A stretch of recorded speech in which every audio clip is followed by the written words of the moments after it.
কাঁচা পাকা কমলায় ভরে গেছে প্রতিটি গাছ। অত্যাধিক ফলন হওয়ায় বেশ আনন্দের সাথে গাছ থেকে কমলা সংগ্রহ করছেন হাফিজ। আর চায়না কমলার চাষ করে প্রতি মৌসুমে এই উদ্যোক্তার আয় প্রায় 25 লাখ টাকা। 700+ 800+ গাছে কতটুকু ফল হয়েছে সেটা যদি বলতে পারি, এই জন্য আমি ওজন করে দিচ্ছি। তো আমি আশা করছি আমার বাগানে 25 লাখ টাকা পার হয়ে যাবে। 2000 সালে বাউকুল, পেয়ারা ও বাড়ি মালটা দিয়ে শুরু করেন ছোট একটি প্রজেক্ট। সেখানে কাঙ্ক্ষিত সফলতা না পেয়ে 2019 সালে মাত্র 39টি চায়না কমলার চারা দিয়ে বাগান শুরু করেন এই কৃষি উদ্যোক্তা। আমি 2000 সালের পরে আমি যেহেতু কৃষিতে জড়িয়ে আছি, প্রথম আমি মানে নতুন ফলের উপর আসক্ত। বাংলাদেশে যে কোনো নতুন চাষ হলে সেটাই করি।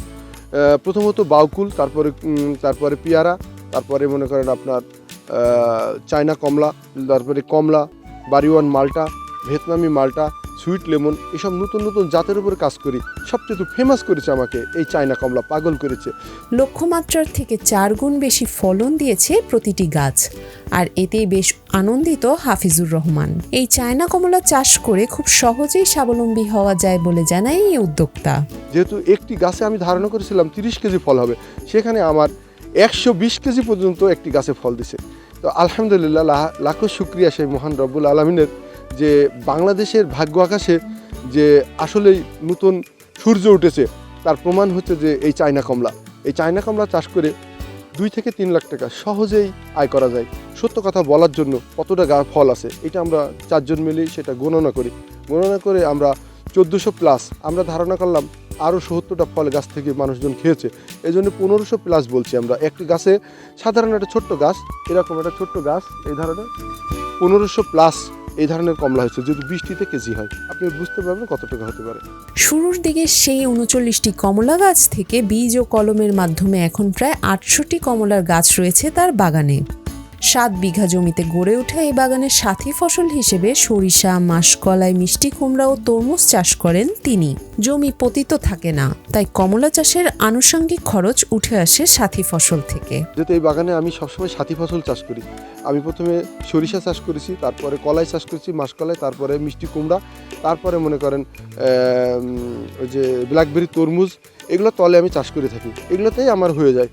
আমার এই বাগানে আমি যদি বলি যে আমার একটা টাকাও খরচ নাই। হাফিজুর রহমান বাংলাদেশের মধ্যে কৃষি উদ্যোক্তা হিসেবে কৃষি অ্যাওয়ার্ডও পেয়েছেন।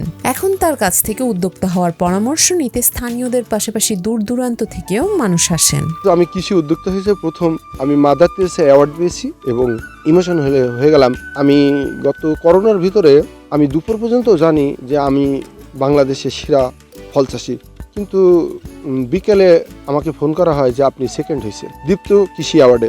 এজন্য একটু কষ্ট লাগে। এবছর বাগান থেকে কমলা উত্তোলন শুরু হয়েছে। জেলা ও জেলার বাইরে থেকে ক্রেতারা আসছেন চায়না কমলা সংগ্রহ করতে। সংসার আল্লাহতে ভাবে চালাই, ভালো চলে, মানুষ প্রত্যেকদিন খাটি। আমরা এখানটাই এগুলার আমাদের কামাই নেই, প্রত্যেকদিন বাগানে কাজ করতে ভালো লাগে। গেরস্ত থাকে না, আমরা আমাদের মতো আমরা কাজ করি, আমাদের মন মতো আমরা যার ধর পারি সাধ্য কাজ করি। বেতন আমাদের 500 টাকা রোজ দেয়, আমরা দেখাশোনা করি। আমার সব দিকে আমার এখানে আমাদের আয় উন্নতি হয়, এখানে আমাদের সংসারটা চলে যায়। হাফিজুর রহমানের কমলা বাগান থেকে এই মৌসুমে 4000 টাকা মন দরে কমলা কিনছেন পাইকাররা।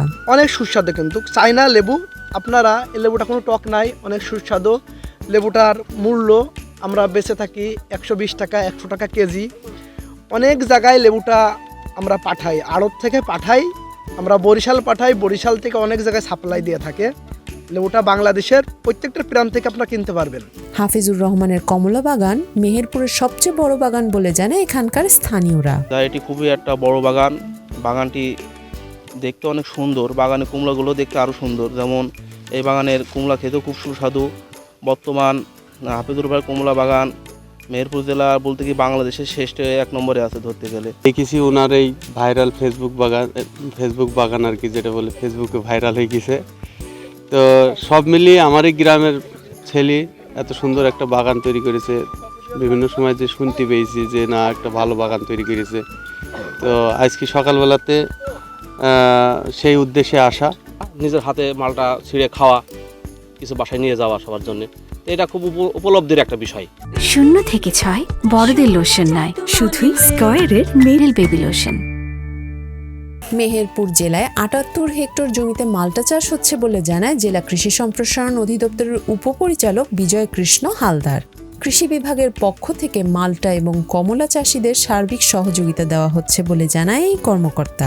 ছোট ছোট চাষি আছে, তাদের 2-3-4 বিঘা করে প্রায় ৭৮ হেক্টর আমাদের মাল্টা আছে। তো আমাদের মাল্টার ভিতরে আমাদের যে সেই বাড়ি মাল্টা 1 সেটাই আমাদের বেশি।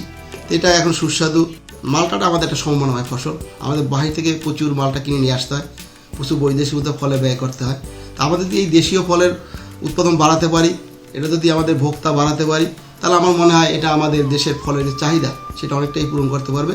এই জন্য আমাদের মেহেরপুর কৃষি অধিদপ্তর চাষিদের পাশে থেকে আমরা সবসময় তাদেরকে সেবা দিয়ে যাচ্ছি।